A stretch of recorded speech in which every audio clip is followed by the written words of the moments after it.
Hello, I'm Chris Kiergaard, President of the League of Women Voters of Greater Peoria.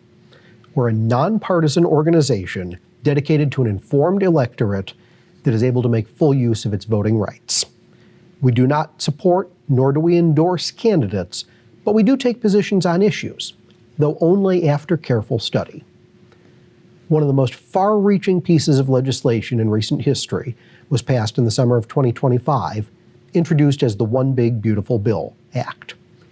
I'm joined today by Congressman Eric Sorensen, who has agreed to answer questions on the topic for 30 minutes. He will have 2 minutes to respond to each question, and I may ask a follow-up. The questions were written by members of the League of Women Voters, and they have not been shared in advance with the Congressman. A programming note. The League also invited Congressman Darin LaHood to participate in an interview on the same subject, but his office did not respond to our request. Welcome, Congressman Sorensen.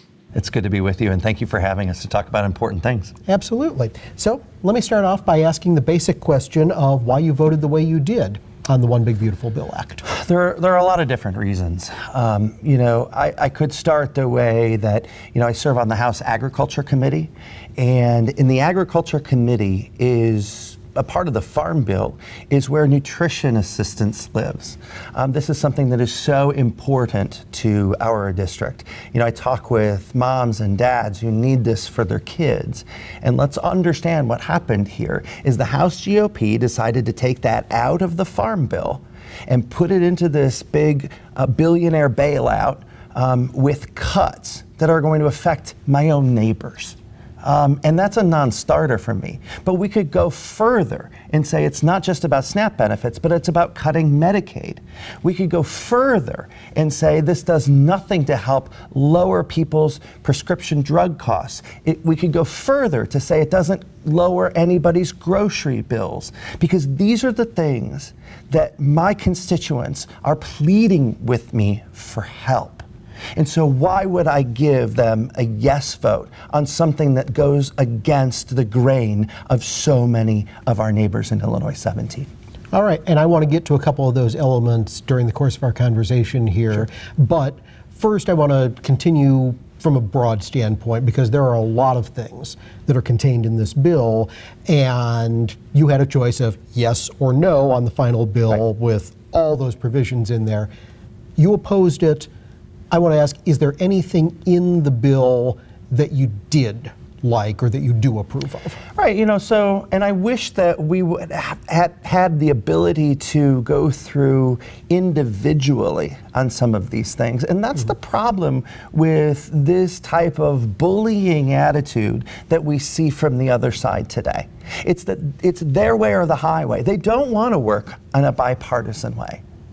And for people at home, that's different than the way that it used to be. In the last Congress, right, on my phone, I could text or I could call Republicans. We could work together on things. I still have that want to do that, but they don't answer my call anymore. Right? If we would have been able to piece some of these things out, I would have been able to say, yes, we do need some relief with respect to some of these taxes so that we don't have taxes going up. I would have been supportive of those things. But I couldn't vote yes on those things because of all of my neighbors that would have been hurt.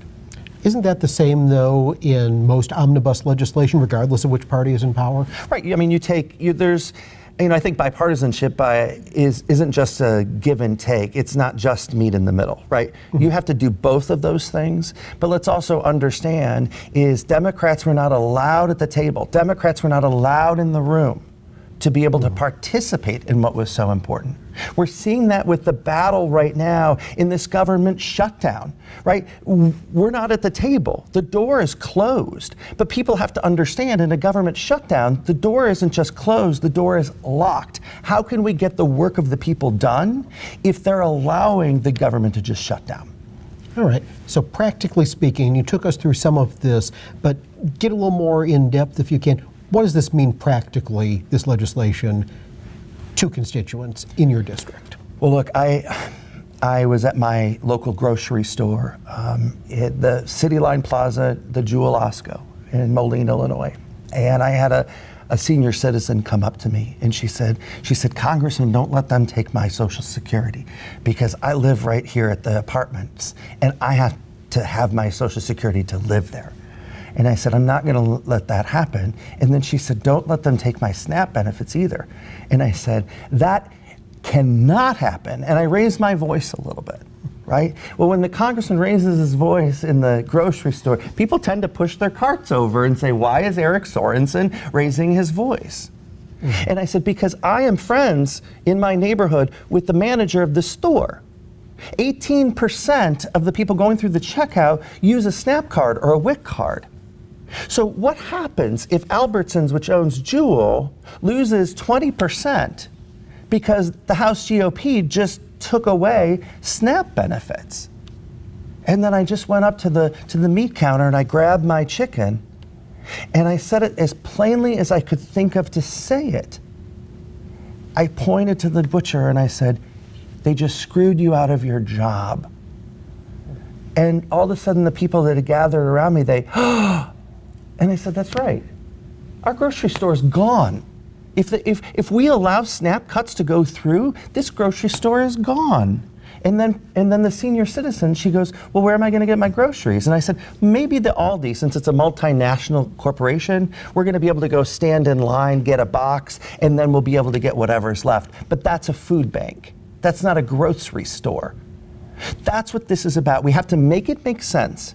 For those people who have never been on SNAP, why SNAP is important. For those who have never been on Medicaid, why Medicaid is so important. That's why we do this fight. Okay, so let's dig in on those subjects with Medicaid and SNAP for a minute. We've got a number of chronically unemployed people in Illinois, and this legislation has some additional work requirements that are imposed for Medicaid and for SNAP. So first of all, how is it that hospitals, to dig in on Medicaid first, how are they going to be able to make ends meet if they have more people who are coming into the emergency room and they're not receiving Medicaid benefits for treating those people? So just last month, I had a tour of the Children's Hospital of Illinois here in Peoria. And this is where it gets personal. You know, why are we in this fight? I'm not in this fight because it's politics. I'm in this fight because 60% of the children at Children's Hospital here in Peoria, 60% are on Medicaid. It is unconscionable to me that we are lowering the health care for these children when we should be growing it. We should be allowing more people to participate in their health care. And also, I brought my team to the Ronald McDonald House to cook a meal at the Ronald McDonald House when we learned how important this was. And then we talked with the families of the kids that were up the hill at Children's Hospital and what it would mean if their SNAP benefits go away, if their Medicaid goes away. And it's unconscionable to me that anybody, regardless of your political party or where you are and how much money you have in your checking account, that you would actually want that to happen. And I think that it opens up a bigger conversation that we should be having with what is our morality as Americans? That we are going to just allow, all of these cuts, not in the name of solving waste, fraud, and abuse, but literally to increase the debt and allow millionaires and billionaires to get even more money. Like they need more. No, my neighbors need a break. Okay, so let's talk about the practicality of this for a second, as far as these people who may be at risk of losing SNAP benefits or Medicaid benefits.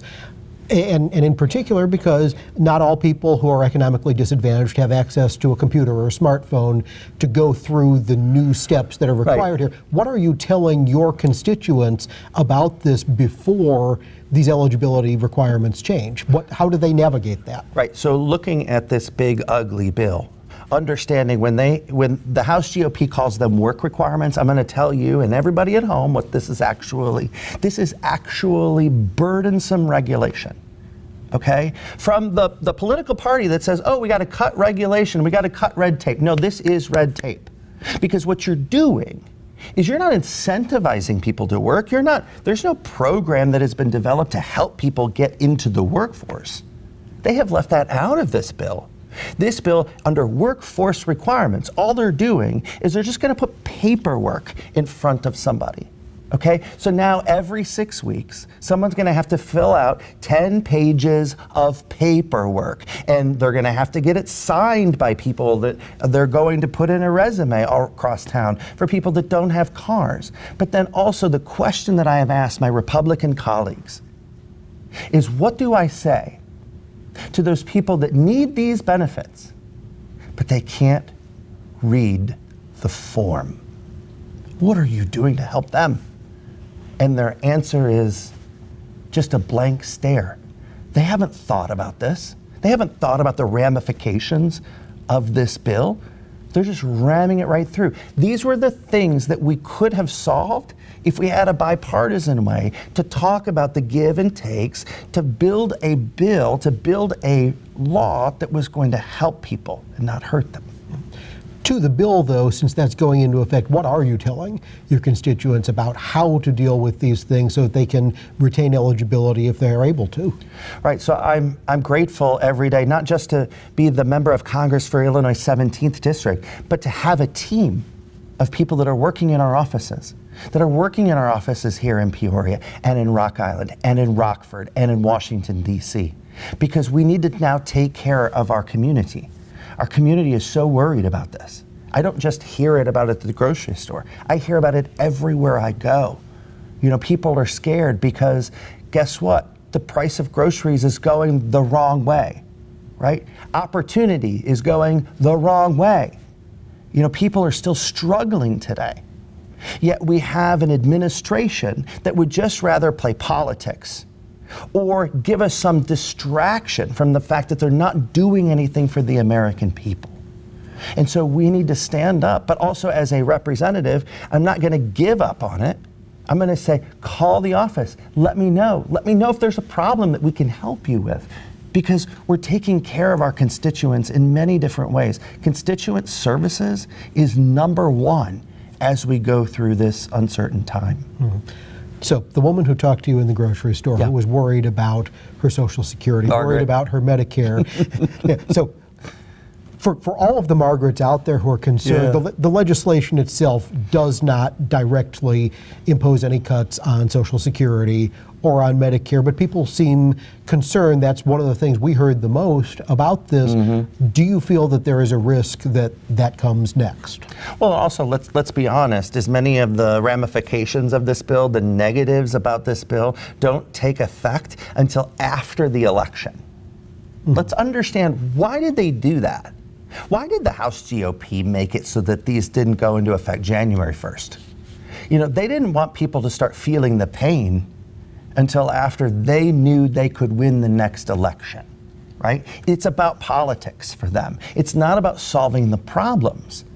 And that is the big picture here. We need people to understand that we need our elected leaders to go to do the work for us, right? And then show the work, right? I'm not saying that I'm able to do everything that I want to do, but I can show you the work. Right? It is important that people understand that even in these uncertain times, and I'm also equally worried, right? But in these uncertain times, they have to know that there's somebody there that's fighting for them. And it's not just me, it is also the advocates that I have in our office. Okay. So back to Medicaid for a second, because there are a number of rural hospitals across Illinois that are facing some very serious cuts to their own bottom line and ability to operate because of this. There's only $50 billion over 5 years programmed for hundreds of hospitals across the country to help alleviate some of those concerns. How many hospitals or nursing homes or other healthcare facilities are you anticipating would be affected by those cuts to the point that they might cease operation in Illinois 17? Well, look, that was a conversation that I had with the leadership at OSF most recently. But I can tell you that we need to make sure that our friends out in Fulton County and in Canton who depend on Graham, that is going to be in that community. Because if you take away Medicaid, it doesn't become profitable for that hospital to hire an OBGYN. So that means that new families aren't going to be able to have kids in Fulton County anymore. So they're going to move away. Maybe move away before that hospital closes. Or who's going to do the test to find out if someone has cancer if the hospital system can't hire that person, right? And rural healthcare has already been struggling. This isn't something that is new. Rural healthcare has been struggling for decades upon decades. And we need to have a plan on how we're going to get them to work. I have a plan in Washington that would allow, for instance, students that want to go into medicine. Okay, if you want to go into medicine, I believe that if you want to work at the VA health system, if you want to work at rural health care, if you want to work at community health care, if you want to work with disadvantaged children, and you can put 5 years of concurrent service into your community, that's when the government should say, we're going to take care of your burdensome loan. Right? But by that time, hopefully after 5 years, they've already settled in Canton. I want them to understand how good our way of life is in Western Illinois and in Central Illinois. They're not going to do that unless we in the government, unless we, House Democrats, get the majority back to make it make sense to actually do the work for the people, because right now, nothing good is happening in Washington. Okay, I do want to pin you down, though, on how many facilities, whether it's hospitals or nursing homes or other clinics you're aware of in Illinois 17, going from Rockford to Rock Island to Peoria to Bloomington. How many are potentially at risk from the numbers you've received? Right, so there are several. I will narrow it down to several, but I look at, for instance, in Dixon, it was a hospital, it was KSB Hospital. It's actually in Congressman Darin LaHood's district, but the line goes around Dixon, so I don't care if they can vote for me or not. I'm going to work to make sure that their hospital system is there, because if you live in my district in Prophetstown, you need the Dixon Hospital, right? I worry about Freeport, I worry about Morrison and Monmouth and Canton, because if these cuts go into effect and we disconnect people from healthcare, then what good is it? And then also, as people are now going to go into open enrollment for insurance, and now the showdown in Washington is over the continuing of the benefits of the Affordable Care Act, because the House GOP just wants to play politics and gut it. And now everyone's health insurance is going to go up by $1,000. We have so many, probably tens of thousands of families in our district that are going to give up on health insurance. What happens to those of us that pay health insurance when all of these folks are going to be in the emergency department? We can't let that happen. Okay, let me ask you, there are significant funds in the bill, and this is a change in topic, but significant funds in the bill allocated to border security and immigration enforcement. Right. What do you recommend on immigration reform? I'm assuming that you do not approve of what was passed. So here's the thing. I am an original sponsor of the Dignity Act, which would allow for comprehensive reform. It is bipartisan. Congresswoman Escobar, she represents El Paso, Texas, and she's leading that in the Congress. But then also, it's an understanding that we do need to make sure that our border is secure, and then we need to make sure that there is a pathway for people to legally immigrate to our country. But let's also understand what this president is doing. He is discouraging that. He is discouraging that all over the world. He even went to the United Nations and made a mockery of our immigration system. He doesn't want anyone to come in. He doesn't want the next generation to come in, or the family. I talk with a lot of families who have already immigrated to our country that were leaving really, really terrible conditions. And they're so thankful that they were given the opportunity to live in this country, in this state, in our district. I serve them too. And I think in the end, the bottom line is we forget when we talk about immigration that these are real people. These are children, these are grandmothers, these are fathers and mothers that are trying their hardest for the benefit of their family, but also for the benefit of our communities, for the benefit of agriculture, for the benefit of manufacturing, for the benefit of education. They deserve to have members of Congress that aren't going to treat this like a political football. They're not political pawns. These are real people, and they deserve to be treated fairly, ethically, and have somebody that represents them. Okay. I want to talk real briefly as well. The legislation affects some of the environmental green energy related policies that came under the previous administration, and this legislation claws back some green energy funds, tax benefits for solar and wind projects if they aren't started by 26 and 27, electric vehicle subsidies and other assistance there. How would you address, and this is a couple of different issues, but how would you address assistance to low-income communities to help with their energy bills if that assistance for green energy isn't there? And is there any aid that you would favor for any of those solar and wind projects, or for Rivian as an electric vehicle company with the loss of these tax credits? Right. Well, first things first is I am a supporter and a leader on LIHEAP and LIWAP to make sure that people can afford their water bill and their heating bill, especially as we go into the winter months. But let's understand too that energy rates are going up. Why are they going up? They're going up because we're plugging in all of these data centers. These data centers are taking all of this electricity off the grid. It is supply and demand. As the supply goes down, the demand goes up, people pay more. Right? So why don't we want an all of the above approach? Why don't we want more solar going onto the grid? Why don't we want more wind power going onto the grid? In fact, I was even at a farm in our district that is using an anaerobic digester from the 1,000 cows that they have. They produce really great cheese. But 1,000 cows, they're using anaerobic digesters to run a turbine that actually produces the power that goes back out onto the grid. It's actually renewable energy. Interesting. And so why aren't we doing this all of the above approach? Why aren't we investing in nuclear power? Because guess what? Illinois is a leader in nuclear power. 57% of our power in Illinois comes from nuclear. We need an all of the above approach to get people's energy costs to go down. And quite simply right now, this Congress, the House GOP, and this president is failing the consumer. All right. You raised the tax portion of the legislation earlier, the continuation of the 2017 Tax Cuts and Jobs Act provisions.